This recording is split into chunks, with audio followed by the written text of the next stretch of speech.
साबिक chairman FBI आरशद परदेशी साहब हमारे साथ मौजूद हैं। साहब बहुत शुक्रिया। जैसे साहब ज़ाहिर आप मुसलसल लिख रहे थे कि जी टैक्स रिफॉर्म करें, इसको डाइवर्सिफाई करें। अब जो 5,800 अरब रुपए है, इसमें आपको लग रहा है कि ऐसे इकदाम हैं जो टैक्स बेस को बढ़ाएंगे और ये मुमकिन भी है?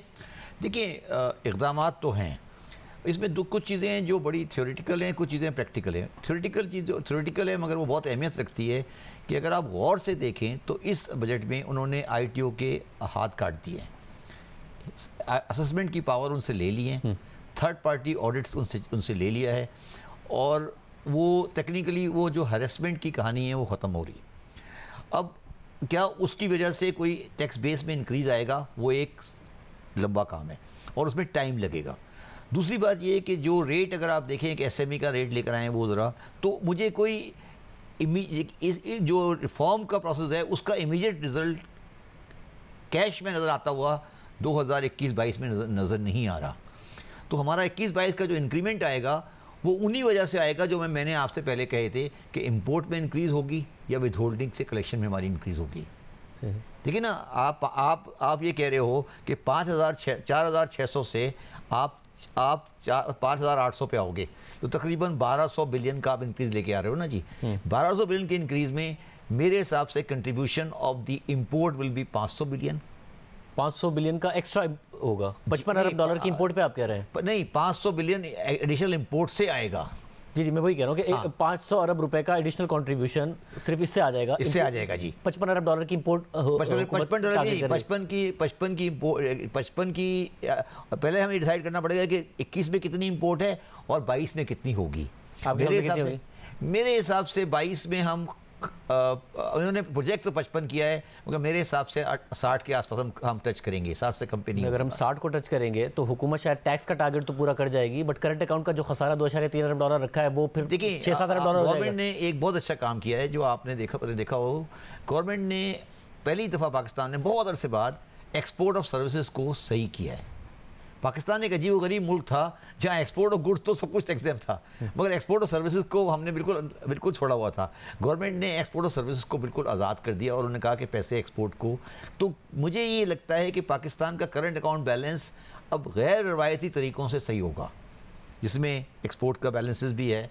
मगर जो मैंने कल भी अपने एक आर्टिकल में लिखा था कि हमारा इस वक्त बुनियादी मसला ये है कि हमारे करंट अकाउंट के बैलेंस का कंप्लीट रिलायंस रेमिटेंस पर हो गया है और पाकिस्तान की पूरी मईशत रेमिटेंस के अमाउंट के ऊपर लय कर अगले साल भी कोई 30 अरब डॉलर का रेमिटेंसेस है, 26.8 अरब डॉलर की एक्सपोर्ट्स हैं, यानी कि रेमिटेंसेस तकरीबन 5 अरब डॉलर ज़्यादा है और 31 बिलियन डॉलर की हम रेमिटेंस के ऊपर अपना बजट कर रहे हैं।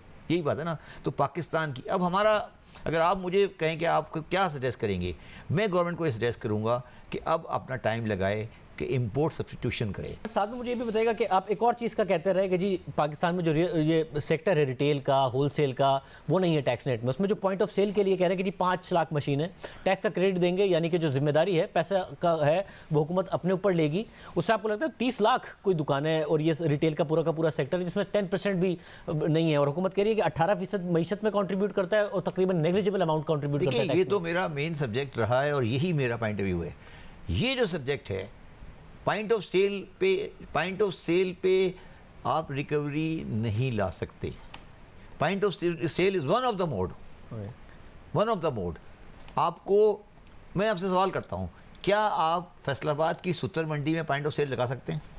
सवाल ये है, क्या आप चाची की जुड़िया बाजार में पॉइंट ऑफ सेल लगा सकते हैं? देखिए, हम एक रियलिस्टिक पोजीशन में आए कि एक है रिटेलर जो ऑर्गेनाइज्ड रिटेलर है, जिसकी दुकान है नज़र आ रही है, सामने नज़र आ रही है, माल रोड पर है, शाहर फैसल पर है। मगर जो बाज़ार हैं, जिसको हम बाज़ार कहते हैं, लियाकताबाद है, आशियाना क्लॉथ मार्केट है कराची में, क्या आप ये एज्यूम करते हैं कि आशियाना क्लॉथ मार्केट के अंदर पॉइंट ऑफ सेल लग के वो आदमी पॉइंट ऑफ सेल में सेल टैक्स देगा? ये है पाकिस्तान की टैक्स के निज़ाम का टेस्ट। पाकिस्तान में पॉइंट ऑफ सेल निज़ाम ज़रूर लगेगा, मगर वो सिर्फ लगेगा ऑर्गेनाइज्ड रिटेलर पर। जो बाज़ार हैं, जिसको मैं बाज़ार कहता हूँ, उन बाज़ार में पॉइंट ऑफ सेल लगने में अभी आपको कम से कम 10 साल चाहिए। आज की बजट स्पीच का एक ही जुमला जो है ना वो काफ़ी है पाकिस्तान की सब चीज़ को सही करने के लिए। आज बजट स्पीच में एक जुमला कहा है और जो लॉ में आया है कि अगर कोई बंदा स्मगल्ड सामान बेचेगा तो उसको रसीद दिखानी पड़ेगी। अगर आप इसको कंट्रोल कर लें तो ये वाला सेक्टर कंट्रोल हो जाएगा। देखिए रिटेलर बेच क्या रहा है, दो चीज़ें बेच रहा है रिटेलर बेच रहा है अफगान ट्रांजिट का सामान, रिटेलर बेच रहा है स्मगल का सामान, रिटेलर बेच रहा है वो प्रोडक्ट का सामान जो कि अनऑर्गेनाइज सेक्टर से आ रहा है, रिटेल बेच रहा है वो सामान जो कि KPA से आ रहा है।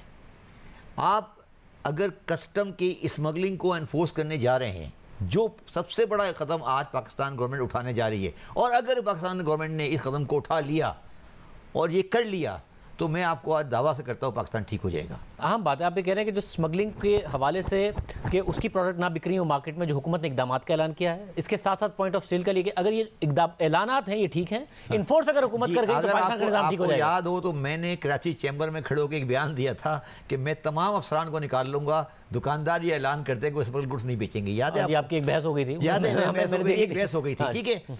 आज वही चीज़ सामने आ गई।